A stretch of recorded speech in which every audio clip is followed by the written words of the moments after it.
Yeah, obviously today is a really exciting day around the country. I feel like you say the same things every year, but it never changes. It's a special day. It's a day a lot of kids dream about. A lot of kids start playing football when they're 6, 7, 8 years old with a dream of one day getting to become a Division I scholarship football player. And so to all the kids out there, all the families who got to enjoy today for those reasons, just congratulations. It's a really, really special day, and nothing will ever change that. I think from our perspective, obviously, we feel like it's a really good class. We always will. I don't know that we'll ever get up here and say that. But I think when you look again, the things that we're probably most proud of are how strong the commitments were, how early the commitments happened, how steady the class stayed. To me, all of those things are a really positive indicator of the kind of kids you're bringing into the program. And when we go out and we identify who we believe are the most talented players at each position across the country, and we're able to go identify them, recruit them. You don't see things shift gears, twist, turn. You see kids commit to the program, stay committed. You don't see a lot of that stuff. I just think that's always the outside indicators of what is really happening with the recruiting class. And so we're really excited with the group that's coming in today. It's great that the majority of them, all but one, will be here for the spring semester. And so we're really excited. Before we kind of get into the class dynamics and who's in the class, I think when you think about signing a class of this size and this magnitude that covers such a large area, there's so many people that come into this thing. And so I'm the one who gets to stand on the podium and talk about them all. The reality is there's a lot of people behind the scenes and coaches that play a huge role in getting them here so that we can talk about them.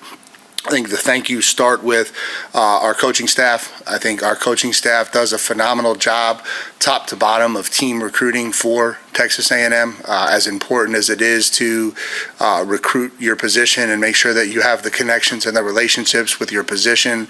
The thing that I really like the most about our staff is their willingness to jump in wherever there's a hand, whether that's a guy from Florida stepping in to help with an O-lineman from Florida, or a guy that's got a past connection with a family member of another recruit, or anything along those lines. I just think there's a willingness on our staff to do what's best for Texas A&M football, and that's something that I really appreciate and is not lost on me.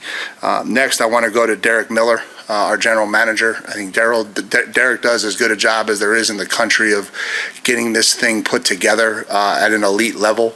The logistics of it, the scouting part of it, the acquisition part of it. Somebody has to sit on top of that department every single day. Recruiting is a 24/7, 365 endeavor, maybe even more than that nowadays with everything that goes into it.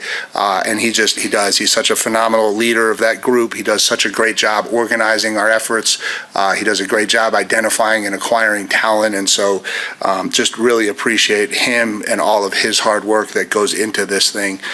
To our on-campus recruiting team led by Kiana Jasper, who teams with Lauren Moore and Maya Howard, they do a phenomenal job of, when kids get here, they get a first-class experience. And to anyone who gets the opportunity to talk to recruits who have visited or have gone through the recruiting process with us, when you hear words like really organized, really detailed, really personal, really caring, that's Kiana and her team, and that's who plays a huge part in that. We have a huge scouting department. DJ Marquardt, Alan Godet, Sean Cook, JoJo Hayden. When you talk about trying to identify prospects and identify the right prospects, that process is forever, and those kids never stop. When you're evaluating multiple classes across the country, those guys do a great job. Our recruiting acquisition team of Pop Cooney, Mason Smith, Matt Salvaggio, and Andrew Bather, guys that do a really good job connecting with recruits, connecting with families, helping make sure logistics run properly. Our director of high school relations, DJ Mann, who's done a really good job improving our relationships with coaches in the state. A special shout out to our student staff. We have 16 students that support our on-campus recruiting efforts. We have 10 students that recruit our scouting, or or support our scouting efforts. That's 26 students that work in our office and basically work for the betterment of Texas A&M and Texas A&M football. And so their efforts do not go unnoticed. The creative team plays a huge role. Will Whitty, Jack Coyle, T. McCann, from graphics to commitment graphics to announcements to signing day announcements. That is a full-time endeavor to be on social media and be active in that space. That team does a phenomenal job. To the people in academics who support us, Molly Ty and her crew, Mark, Mike, and Alyssa, who are always available to meet with families, meet with recruits, certainly goes above and beyond their job, but they play a huge role in helping us bring people onto this campus. And then to just some of the people in the community who really help. To the Juanita's ownership group, which includes Red's Ice House and Porter's Restaurant over in Calvary Court. They do a phenomenal job helping, or Century Square, they do a phenomenal job of helping us with events. To Snooze Eatery, to Puppy's Catering, the Stella Cafe. We have a lot of kids coming into this town needing to find and reservations, places to eat, and those guys always do a phenomenal job. Thank you to Johnny Poche and John Harvey Slocum down at 1860 Italian, and to Jarvis at Casa de Brazil. They host the majority of our official visits. You don't know what it's like feeding people until you're feeding 20 kids on an official visit. That changes things a lot when you talk about restaurant service, and they're always eager to help and do a great job. Thank you to the George and Calvary Court. Thank you to Sheila Sandoval and her staff over at the Stella Hotel for providing us tremendous hospitality when our student athletes come to visit. Thank you to Ashley and Ashley and Kelly at Poppin, Texas, and Anthony at Alpha Lit for their tremendous support in setting up our events. It feels like we set up a wedding every single weekend when you just talk about trying to give people a special entrance into Texas A&M football. And then last but not least, thank you to Kenny and Lena Lawson at CNC Creations and to Kayla Hudson at Ghost Mail for a lot of support getting into supplies and what our recruiting services and people need when people show up on campus. And so it's a huge endeavor. There's a lot of people that go into it. I apologize if I missed anybody, but just wanted to make sure that those people get recognized for all that they do to support our recruiting efforts. When you get specifically into the class, again, we always talk about class balance, and I think that's something that, again, stands out. And then we also talk about our ability to go out and attract the best fits for our program. And so we're represented by 10 states. Again, it starts in Texas. We had 9 kids from Texas, but then we stretch from California to Georgia to Florida to Ohio to Hawaii/Utah, depending on what day you talk to Helaman, to Arizona to Mississippi to South Carolina. We are becoming a national brand, and that's a testament to what Texas A&M stands for and what Texas A&M represents and who we can attract to come into this program. We had the position balance, again, that we were looking for. We signed 12 on offense. We signed 13 on defense. So that complements each other. I think if you look at last year's signing class with this year's signing class, I think you see a 2-year class that really complements each other positionally and just in the diverse skill sets you'd be looking for. And so those things really matter.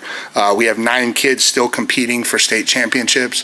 That's a really good number. That's over a third of our kids that have an opportunity to win a state championship. And so when you talk about bringing the winning mindset into your program, I think that always matters. And then we've got 1 kid competing in the OT national championship game. And so we have 10 kids still actively playing high school football as we sit here in December. And so that's a really cool thing. And so that's the overview. All right. I knew this was going to be a 2-water press conference. Now kind of just getting into each kid to give you a little bit of a snapshot on the class. So starts with our quarterback, Helaman Kasuga from Corner Canyon High School in Utah via Kona, Hawaii. He was the first commit in the class, came to our summer camp. The first summer we were here, we fell in love with him as a player. He's an extremely accurate passer. We fell in love with who he is as a young man, who the family is. They represent what you would want a Texas A&M quarterback to be. He's been extremely steady in his process. He's been a rock for us since he committed, helping bring other kids into the class. He was 25-2 as a starter. He completed nearly 70% of his passes for over 5,000 yards and 55 touchdowns in his career. At running back, we were able to bring in KJ Edwards from Carthage High School in Carthage, Texas. KJ's one of, if not the most coveted skilled players in the state of Texas. He's a difference maker with the ball in his hands, whether that's as a runner, a receiver, out of the backfield, a returner. He's the all-time leading rusher in Carthage High School history, running for over 5,500 yards, despite the fact that he sat out the majority of the second halves in his high school career. He averaged over 11 yards a carry as a high school running back. They've won 2 state championships. They play this weekend in round 4, going for a third. Just a phenomenal running back. At wide receiver, and again, these are alphabetical, Mike Brown from the Legacy School of Sports and Science in Houston, Texas. Mike's an Aggie legacy. His dad, Reggie, played football here. His mom, Carrie Patterson Brown, played on the women's basketball team. Mike will leave his own mark on this university. I think he has the ability to play inside or outside wide receiver. He's got some versatility in his game. He went over 1,200 yards as a senior, averaging over 22 yards a catch. He's also a state champion long jumper in track, and again, you'll see that dual sport thing come in a lot as we go through this class. Aaron Gregory from Douglas County High School in Augusta, Georgia, one of 2 taller receivers that we were able to bring into this class, which we felt like was important to balance the roster. Probably have the longest relationship with Aaron as of anyone in the class, starting all the way back to him as a 9th grader when I was the head coach at Duke and we started recruiting him. He's got tremendous length, a tremendous catch radius, gets in and out of cuts really well, had over 70 catches for 1,200 yards as a senior, and was just under 3,000 yards in his career.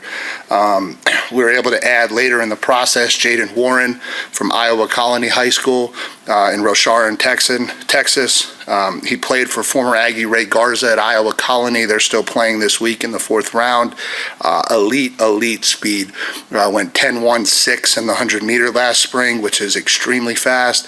He'll be an outside receiver for us. I think when you watch his evolution as a wide receiver, probably been one of the most impressive things that I've seen in high school tape, from where he was as a sophomore, as a really fast track kid, to a really, really good receiver as a junior that we coveted and went after, to even more of an elite receiver as a senior. And so really got that we could add him into the class. Again, over 1,100 yards as a senior, 21 touchdowns, over 20 yards a catch, 4 return touchdowns. So another difference maker. Madden Williams from St. John Bosco in Irvine, California, another multi-sport athlete. He played football and basketball at St. John Bosco, and anyone familiar with that school, that's one of the premier athletic high schools in all of California. Another kid with position flexibility to go inside or outside. I think the thing that stands out about Madden is he's got elite ball skills. His ability to catch the football, track the football, make competitive catches in tight spaces is exceptional. In his career, he was over 2,000 yards. At a high school that shares the football. It's not a high school that has one Division I prospect. It's got a high school that's got a lot of them. Had over 28 touchdowns. That's a career record for St. John Bosco. Moving to the tight end position, Evan Jacobson from Waukee High School in Waukee, Iowa. I hope I said that right. Big athletic tight end. I think he'll grow into an elite inline Y. I think he's got the ability to stretch the defense. He's a multi-sport player with basketball. I think he's got an agreement with Bucky to kind of maybe go across the street and see what he can get done after football season ends. He was an all-state basketball player, averaged 19 points per game on the basketball court. I think basketball lines run deep in his family. I think his dad was a college basketball player. As a senior, he had 50 catches for 700 yards playing tight end in a fairly run-heavy offense. So really excited about him. Caleb Tafua from Mesa High School in Arizona via Long Beach, California. an extremely athletic tight end. He's an elite receiver at the tight end position. I think he can flex out. I think he can play off the ball. Had a really difficult senior year, transferred high schools. The high school was ruled ineligible, had to sit, had to find a place to go, had to wind up in Mesa, Arizona. That's how much this kid loves football. Found his way onto a high school in Mesa, Arizona, where he only played 7 games and had 50 catches for over 700 yards, averaging over 100 yards a game as a tight end. KK Johnson from Fort Bend Marshall in Houston, Texas. KK played quarterback, but at 6'5", 230, we kind of project him as a versatile athlete in our offense. Probably starts at tight end, but just a kid who has an athletic skill set that is uniquely different. He threw for over 4,000 yards in high school, ran for over 1,000, queued about 60 touchdowns. He's a big, long, athletic player. Also played basketball at Marshall, and obviously that's a school that's been really good to us, home of former Aggie Devonna Chain. On the O-line, Zayden Krempin from Prosper High School in Prosper, Texas. Played for former Aggie Tyler Moore up there at Prosper. He's got a tremendous blend of athleticism and power. Will play on the outside at tackle for us, but I think has flexibility like Trey across the entire line. He was a shot putter for the track team. He was an all-district O-line MVP, first-team All-State as a junior. Comes from a phenomenal family. Was really, really fun getting to know them in the recruiting process and really excited for him and his future. Avery Morcho from Ridgepoint High School in Houston, Texas. Avery's an elite athletic trait kid, tall, long, multi-sport letter winner in football and basketball, or football and track, excuse me. 3-year starter for Ridgepoint, all district first team, going to grow into an elite offensive tackle. Sam Roseborough from Clearwater High School and Clearwater football. He's the one pure inside kid that we brought in. Very powerful inside offensive lineman. Think he can be a center or a guard. Really has the ability to move people and physically get under people's pads.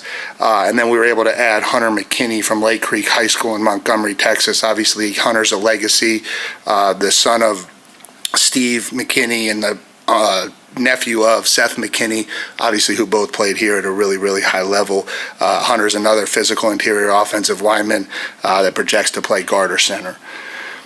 Switching over to defense, on the defensive line, Tristan Givens from Carver High School in Columbus, Georgia. A long, twitchy, athletic edge kid, tremendous pass rush value, won a state championship last year, will compete Friday night in the semifinals of the 2A state championship tournament this year.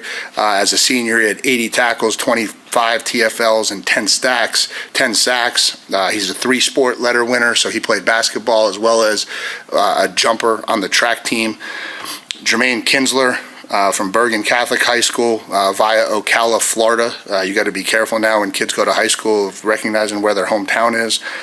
Big, long, athletic defensive lineman, will project as an inside kid. Also played basketball at Bergen, so again, another dual sport kid. Suffered a pretty serious ankle injury as a senior, and so didn't get to play much.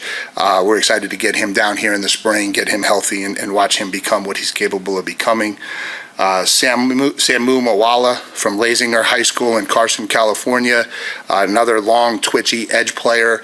Has a lot of flexibility playing at the second level, first level, can blitz, can add coverage versatility. Another basketball player as a career, had 200 tackles, 32 and a half TFLs, and 18 and a half sacks. And then Bryce Perry Wright from Buford High School in Atlanta, Georgia. Bryce is a big end, physical, elite, power and twitch, thrower on the track team. Another kid that I've known for a long time. He actually camped for us at Duke when I was at Duke as the head coach, and he was a really young kid. He'll be competing this week in the semifinals of the 6A tournament in Georgia. Had over 200 tackles, 38 TFLs, and 23 sacks as a D lineman in his career. Shifting over to linebacker, Beck from Carthage High School, Carthage, Texas, a teammate of KJ Edwards, so same 2-time state champion, still competing. Very talented run and hit linebacker with really physical intentions at the position. Had over 300 tackles and 13 sacks in his career, and he was the defensive MVP of the state championship game last year. Another linebacker, Tank King from Port Arthur Memorial High School in Port Arthur, Texas. Tank's another physical run and hit linebacker. They're playing in round 4 this week, which is a little bittersweet because he knocked out my daughter's team last week, College Station High. He's a 4-year starter at Memorial. He set the high school career tackle record with 456 tackles. Was a multi-sport athlete at Memorial, and so great to get him on board. We went up to Ohio and added Storm Miller from Strongsville High School in Strongsville, Ohio, a place I was familiar with very much so when I was at Bowling Green as the defensive coordinator. Twitchy, physical, dynamic playmaker, a lot of blitz flexibility in what he can do as a blitzer from the second level. His older brother was a 4-year starter on the offensive line at Clemson, so he's got tremendous genes and tremendous family makeup. As a senior, he had 110 tackles, 24 TFLs, 11 sacks, and 2 interceptions, was a Greater Cleveland Conference Defensive Player of the Year. Went to South Carolina and got Tamarian Watkins from Northwestern High School in Rock Hill, South Carolina. He was the really athletic linebacker that we needed, started his career at safety, kind of played a hybrid role for the high school most of his career between safety and linebacker, projects as an outside linebacker here for us. He was a 5A state title winner last year. They're still competing this weekend for a chance at back-to-back titles. Another kid with a very productive 152 tackles, 14 and a half TFLs, and 5 picks. As we move into the secondary, Brandon Arrington from Mount Miguel High School in San Diego, California. This is elite length and speed for the secondary. 6'2", 34-inch arms, ran 10.21 in the 100-meter, competed nationally in track and field. As a sophomore, he was the Gatorade California Boys Track and Field Player of the Year. As a junior, he broke U.S. Olympian Noah Lyles' San Diego High School 200-meter record, running 20.35. On the football field, he was a two-way player at wide receiver and corner. As a wide receiver, he had over 1,000 yards, averaging nearly 20 yards a catch with 13 touchdowns as a senior. As a DB, people just threw the ball in the other direction, and so there weren't a lot of stats to be had there. Chance Collins from Mansfield Timberview High School in Mansfield, Texas. Really talented athletic safety, was a two-way player. We saw him last year really transition to spring during spring ball and fell in love with what he was capable of becoming. He lettered in both football and track. Really, really good ball skills, really good physicality, and I think he had a really good senior year, and so we're really excited for what he can be in our secondary. Cam Hamiel from Desert Edge High School, originally from Detroit, Michigan. Desert Edge is in Arizona. He projects to come in and play nickel for us. Tremendous speed and physicality, really good blitzer, physical tackler, also a good ball skills kid, had 4 interceptions. Last year teamed with our current Aggie Jamar Beal Goins to win a 5A state championship, and so that's Cam. Victor Singleton from Toledo Central Catholic High School in Toledo, Ohio. Vic, we think, is a really talented corner, great movement skills, plays the game with a physical edge. They're playing for the 4A state championship this weekend. He's a track athlete, was a state champion long jumper as both a sophomore and junior. Again, so you see that explosion and the explosiveness.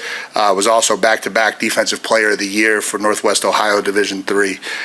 Tylen Wilson from Pascagoula High School in Pascagoula, Mississippi. He's probably the most imposing hitter in the secondary, really, really physical on contact, explosive through his hips, a multi-sport kid competing in basketball and baseball, had 65 tackles and 2 interceptions as a senior. I think he'll be a difference maker for us at safety. And then as you move into the specialists, we added Asher Murray from C.E. Byrd High School in Shreveport, Louisiana. He came to our summer kicker camp and really was unbelievable that day. Explosive leg, the ball gets up in the air really quick, tremendous leg strength, tremendous height in his kicks and his launch angles. I think he's got a chance to be a real weapon for us. And then at punter, we added Waylon Peters from Montgomery High School in Montgomery, Texas. Averaged nearly 50 yards a punt as a senior, was an All-American punter on the Coles professional camp circuit.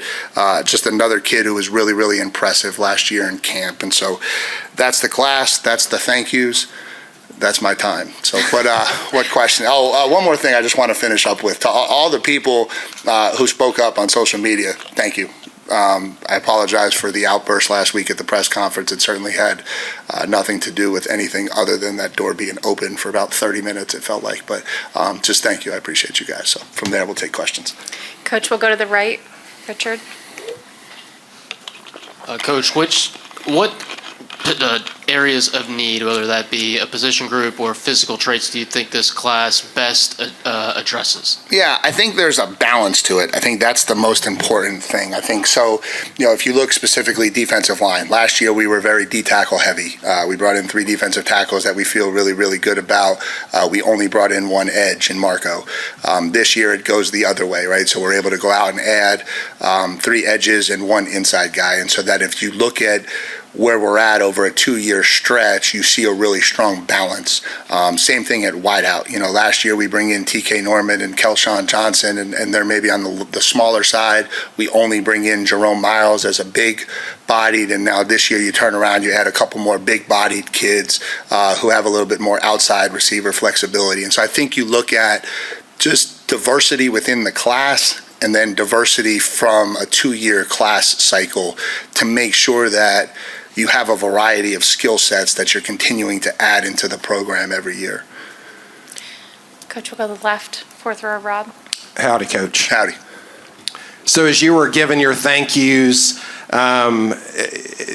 it told me a lot about your character and the fact that in today's coaching where coaches can leave and it's no big deal and fans are just cheering for a jersey, that you know how important it is to have relationships. My 2 older sons were construction science majors here at Texas A&M. One of their professors told them that they needed to know the janitor's name and how important it is to have relationships. I know that you know that the biggest part of recruiting people is building those relationships. So can you just talk, not only about how important it is for everyone that is involved in making this happen, but also how that kind of goes into your building relationships with these recruits? Yeah, I think nowadays you have an opportunity to shape your program however you want. If you want to build a transactional program that is only about money, you can. If you want to build a program that's very transient, you can. But I also think if you want to build a program that's built in substance and built in relationships, you can. And I think that's what we're trying to do here at Texas A&M. I believe this, and you can't convince me otherwise, that relationships still matter. Value certainly matters. That's not lost on me. That matters in coach retention. That matters in who you hire. That matters in who you recruit. That will never change. Nobody ever wants to go to a place where they feel undervalued. But I do believe that if you provide people the right value and the right environment and the right opportunity to grow, that you can build a culture that people want to be part of. And I think we've been able to do that here at Texas A&M, and I think that's something that has been very critical to our success and something that I try my hardest to protect at all times, and certainly won't ever be perfect with it because there's a balancing act when you go through this to do it the right way. But it's something that means a lot to me that people are picking Texas A&M for a little bit more substance than just the dollar sign, that there are real relationships so that kids are wanting to be part of the program and stay part of the program, and that we can continue to build a culture that will withstand the test of time. Coach, we'll go all the way in the back. Tyler. Yeah, Coach, you kind of went all over, 9 states you said, or 10 states to recruit, but still just curious about the area of Houston, kind of how important is it still to get those Houston kids and kind of those guys in this class? Yeah, I think it's critical. I think when you start recruiting, you always start inside out, and so for us, the first inside out piece is locally, just here in the Brazos Valley, and then the next very obvious place you go is Houston from a proximity standpoint and a location standpoint, and it's probably the one city where you would say we have the closest proximal relationship to a lot of really talented players, and so Houston has always been really important to Texas A&M. It will continue to be really important to Texas A&M, and I think that's the place we really start our efforts every year, and then you go to Dallas, San Antonio, and you start expanding through the rest of Texas. Coach, we'll stay in. Sorry. I think he's got a follow-up. I wanted to ask as well. I know the timing's kind of weird, but with the reports out today on Colin Klein, just didn't know if that was something that you guys were anticipating, or kind of your reaction to kind of what that situation's like right now? Yeah, I think it's probably not solidified in any way, shape, or form yet. Certainly, the reports tend to proceed the official notifications, but I think when you hire really good people, opportunities like that will come. You appreciate that people want to stay part of your program until the next big opportunity for them comes. If we're doing this right, it will be a piece of it, no different than losing players to the NFL. You'll lose coaches, you'll lose position coaches to become coordinators, you'll lose coordinators to become head coaches. I think what you're trying to avoid at all cost is losing really valued assistants to go be assistants at other programs, right? And that's not this case. And so if it does turn out to work out like the reports suggest, obviously it's a tremendous opportunity for someone on our staff to take the next step in their career, and I try to do everything I can to support and help those endeavors. We'll go next to Donna. Coach, you talked about Jaden Warren a little bit, and earlier today, Coach Wiggins said that you feel like you're getting a steal out of him. So just, I know you talked about him a little bit, but what stood out to you, especially that progression with his development? Yeah, it's it's funny how those things get treated. It's Carter's fault for all of it, because he's a steal only because of this arbitrary star ranking that he has. We think he's phenomenal. So if that means he's a steal, then he's a steal. But for us, we think he's an absolute elite football player. I think he's got electric speed. When you talk about being over 6'1" and being under 10'2", you can count those on one hand, how many of those that are out there playing college football. He's got really good hands. He plays the game really hard, really physical. And he's also from a really, really good family. And so when you put all of that together, there's certainly a lot of indicators that he's going to have a really successful career for us. And so, to whatever degree makes him a steal, we think he's phenomenal. And then to that Coach Troop. I was just kidding, Carter. To that Coach Troop kind of talking about not just the talent level, but these kids being able to come in and understand the work ethic and the family aspect of this program. Just since you've been here a couple years now, how do you feel like you've been able to kind of hammer that home with the recruiting classes? Yeah, I think your program and the culture of your program attracts those kids into your program. And so,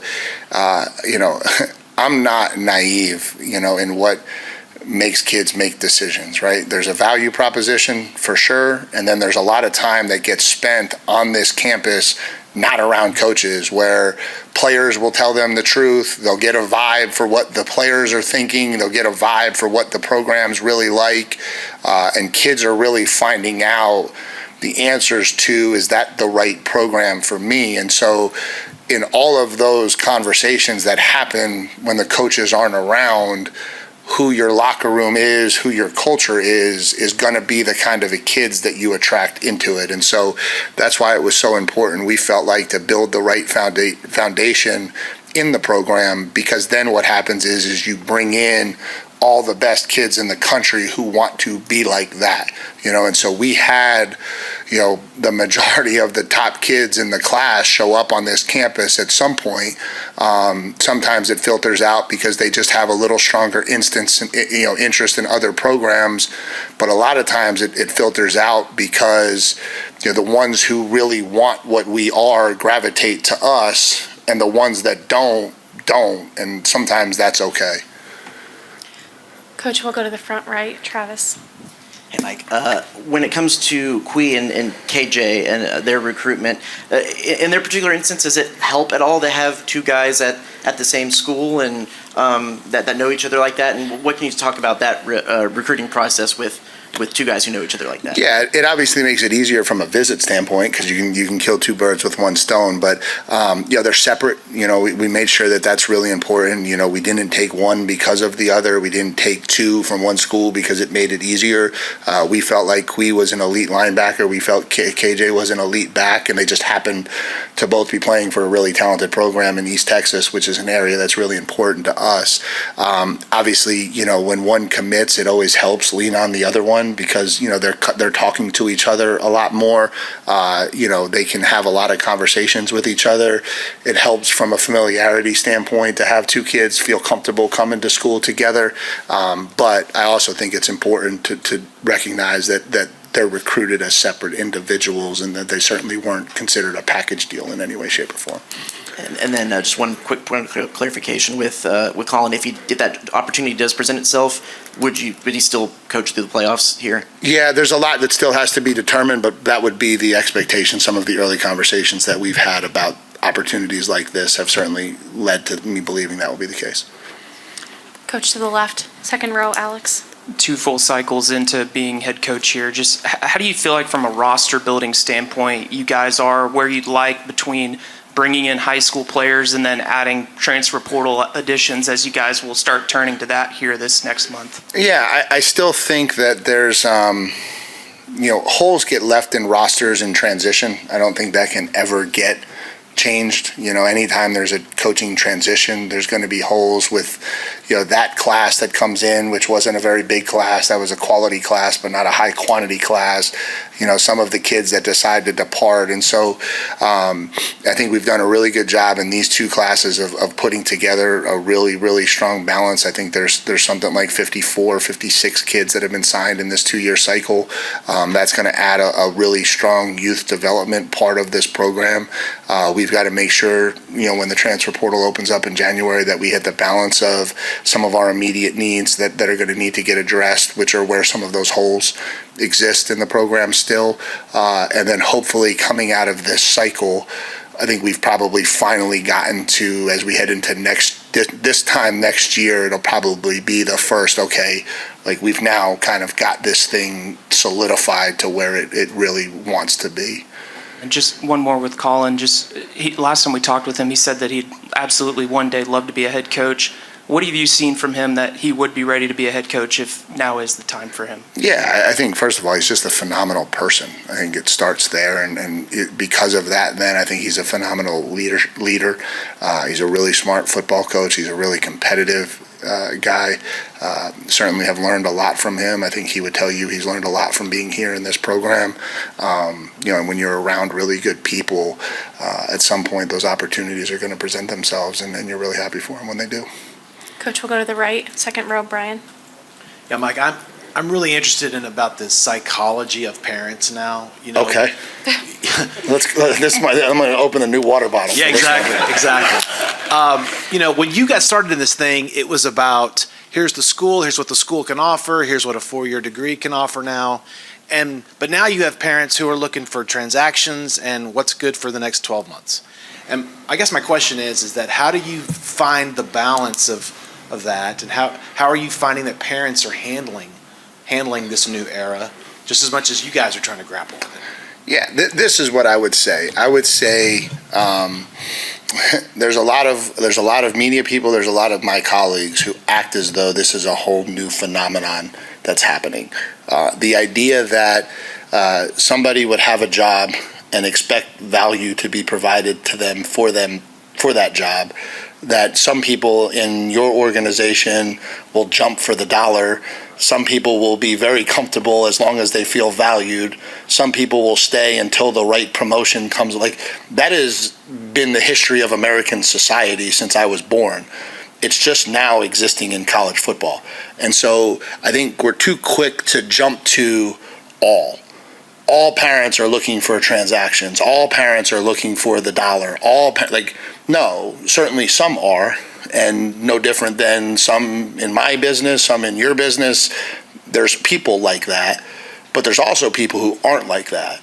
And I think we broad stroke this thing way too much to say, because this player made a transaction and did something for a transaction, or this coach did something transactional, everyone's transactional. And I just don't think that's fair. I think there are still a lot of people, again, value matters. There's nowhere in the world where value matters. I don't think I chase dollars, but I certainly would not come here below value.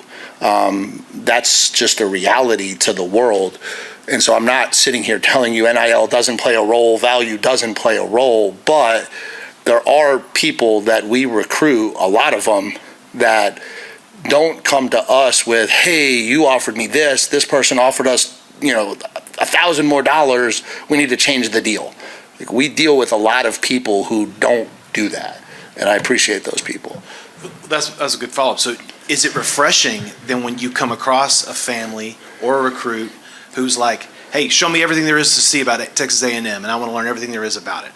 Yeah, I gravitate more to those people. I think there's more of those people than you're giving it credit for. And absolutely, I think those people gravitate to us, and we gravitate to those people. I think the people in this program would tell you, and again, like, I'm going to get on a soapbox here for a second, but like, if I became a free agent head coach this year, I could make more money. If I just made myself a free agent coach and got into an open bidding war with anybody who would hire me, I could make more money than I'm making, to whatever amount it is. Our players could all do the same. That doesn't make it right. That doesn't make it the best thing for me and my family. That doesn't make it the best thing for them in their development. That doesn't make it the best thing for them in their career. And I think we spend a lot of time trying to make sure everybody understands that, because that's an important lesson to learn in life. And as important as, teaching them how to be away from home for the first time, so too is teaching them the value of the dollar versus the value of real relationships, real connections, real growth, real development, because those things matter. And again, I think the only thing that has happened is this has shifted now into 18 to 21-year-olds in college, but I don't think it's a new thing. I think it's been around for a really long time, and I think it's just in part our job to try to make sure they understand how all of that works. Coach, we'll go to the left, third row. Howdy, Coach. Howdy. With 17 signees coming from out of state, how are you working to build team chemistry, especially integrating out-of-state players with in-state signees and players that are already here in Aggieland? Yeah, I think every roster takes on a different demeanor. I think how you go about building culture within each team is important. That'll be something that'll start in January when they all get here. The nice thing about recruiting nowadays is a lot of these kids know each other. I think one of the reasons why there's more schools recruiting nationally maybe than ever before is because the world is connected a lot more now than it ever has been, and so a kid from Texas can be really good friends with a kid from California via social media, via platforms. There's just a lot of ways for people to connect nowadays. And so maybe in the past when, there wasn't all of that and 22 kids from Texas got together with 3 kids from out of state, there was this discomfort. I think a lot of that has kind of gone away in the modern world that we live in. Kind of a follow-up to that, sir. You kind of mentioned that a lot of players are dual, even tri-sport athletes. How will you work with the players that kind of want to play multiple sports while here at Aggie Land if football season tends to overlap with the sports that they want to play? Yeah, I think we're lucky. I think most of them don't understand that that's harder to do in the SEC. I think what we like is kids that have multiple skill sets. And I think when you see kids that play multiple sports in high school, you're recruiting kids that have multiple skill sets. I think that's really important. I don't think many of them envision themselves being multi-sport athletes here at Texas A&M, which obviously I think is really challenging. There's only a handful of select kids who could ever pull that off. We'll go to the right, Carter. Mike, what kind of feedback have you guys gotten from a recruiting standpoint with the success y'all have had this season, and what kind of impact do you think that could have on future classes for you guys? Yeah, I think that's more the impact. I think recruiting is such a long cycle that, by the time the season kicks off this year, the 26 cycle is so far into it.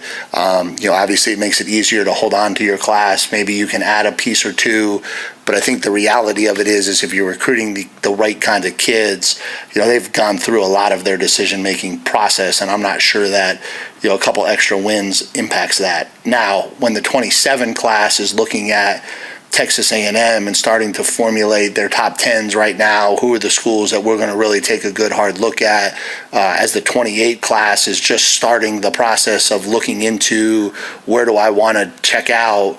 I think that's where, having the success that we've had, being a nationally visible program this year, being in the top 5 for the majority of the year, being in the playoffs, I think those things will pay off when you start looking at that. Because I think those kids, as they start their process, are going, oh, let's go see what's going on at Texas A&M. That seems to be a place that's really on the up and up. Wondering what your reaction was to being ranked 7th in the playoff rankings last night. Yeah, I think we've alluded to this, right? As a football coach, put a ball down, let's go play. It doesn't matter. We'll play anyone, anywhere. It is what it is. We're going to be in the playoffs, and we're going to go compete for a national championship. I think from a CEO standpoint, I think we are all screaming for some clarity. And I've said this all the way through the season, of what exactly is the criteria that we're utilizing to break ties. And I don't know that anybody has a real firm understanding of what that actually is. And so, for us to have a higher strength of schedule and a higher strength of record than a lot of the teams that share the same record as us, I don't understand. Now, at the end of the day, we'll put a ball down and we'll go play, and it'll be what it'll be. But it would be nice if there was a little bit of clarity in the process as to what exactly were happening. And then the other thing I'm going to just address with this, because this needs to be said too, it's amazing how many people want to say we have played a poor schedule when we have the 15th ranked strength of schedule in the country and the 3rd ranked strength of record in the country. And so I understand that you can look at a picture on social media and draw a line and just make arbitrary conclusions. But I also think we have these formulas that create analytical evaluations of what our schedule actually was and how many teams could have actually managed our schedule at 11-1. And those numbers are very much in our favor. And so I know we can get on a mic and scream real loud that Texas A&M hasn't played a strong schedule. But if you dive into our schedule in any capacity, every analytic says we have. And so rather than yelling real loud about what we've done, I think let's look at the analytics and the numbers and try to use that to guide some more intelligent decision making. What do you think would be the fair ranking for you guys? I don't know. That's their decision. Coach, we'll go to the left, Matthew. When it comes to the offensive line recruiting in this class, how do you think this group of recruits complements last year's? Yeah, I think last year we brought in a very large group. I thought we brought in quite a few interior bodies. We were a little bit kind of heavy on the inside, and so we wanted to make sure we got some pure tackles. And so bringing in Zayden and Avery was really important from that perspective. And then you don't ever want to go a cycle without bringing in a guy who can add value in the inside. And so being able to bring in Hunter and Sam, I think, really added the value we needed on the inside as well. Then you mentioned it with the player relationships. How pivotal has it been to create a pipeline with the West Coast that A&M hadn't really had before? Yeah, I think it's important. I think that, when you think about the SEC kind of being the premier conference in the country, and when kids come out here and they see what a game day atmosphere looks like in Texas at Texas A&M in Kyle Field versus some other places, I think it's very attractive. And it's the easiest SEC location to get to is the state of Texas. And so we've always kind of felt like there was a path to do that. Obviously, we have some coaches on our staff. Jordan Peterson has recruited California a lot. Holman Wiggins is from California. That helps for sure. Coach Tony Gerard-Eddy has been out there a bit. So those things help a lot. But I do think there's a natural draw for the state of California to come here to Texas. We'll stay to the left, front row. Mike, 2 QBs last year, 1 QB this year. Can you just talk about the process of, with so few young guys coming in the class, how important it is to find the right guy and just the process of roster management and class management when you go to pick those guys? You're talking about from a QB standpoint? Yeah, QB. I think in an ideal world, you're trying to bring in one a year. I think that's the balance you're looking for, and it's always a challenge because it's the hardest position to hold on to your depth, right? Everybody at some point in their career wants to find a playing opportunity. And so, it's a challenge. And so we're trying to be very deliberate about making sure we get one in every year that we feel really, really good about. Last year was a unique set of circumstances, and so we brought in two with Eli as the second one and Brady. But I think as long as we're in a position where we can do at least one a year, we feel like we'll be able to keep the cupboard where it needs to be. Coach, we'll go to the right. Brian? My quick follow-up. So based on what you're saying about the CFP, is there any doubt in your mind that you expect to host a game? I guess they're two separate questions. Do I think we deserve to host a game? Oh my God, yeah. Right. Do I know what they're going to do? No, I have no idea what they're going to do. I couldn't even begin to try to predict what they'll do. Is that's your world famous optimism I've heard about? I don't know. Kat, is that my world famous optimism that he's heard about? But real quick though, I mean, what is your take on the SEC as a whole getting as many teams in as possible?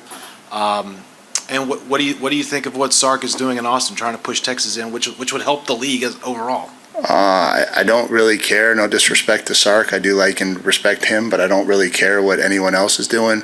I think that when you look at the out-of-conference record for this conference, it speaks volumes about what it means to play in the SEC.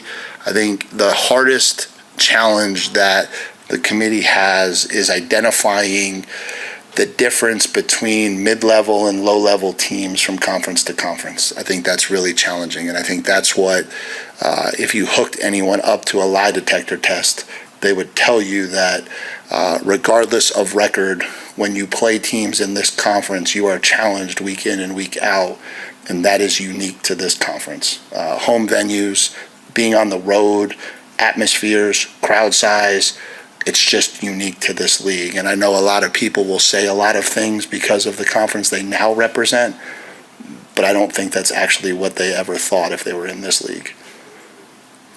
All right, anything else for Coach? Good. Thank you, guys. Thank you.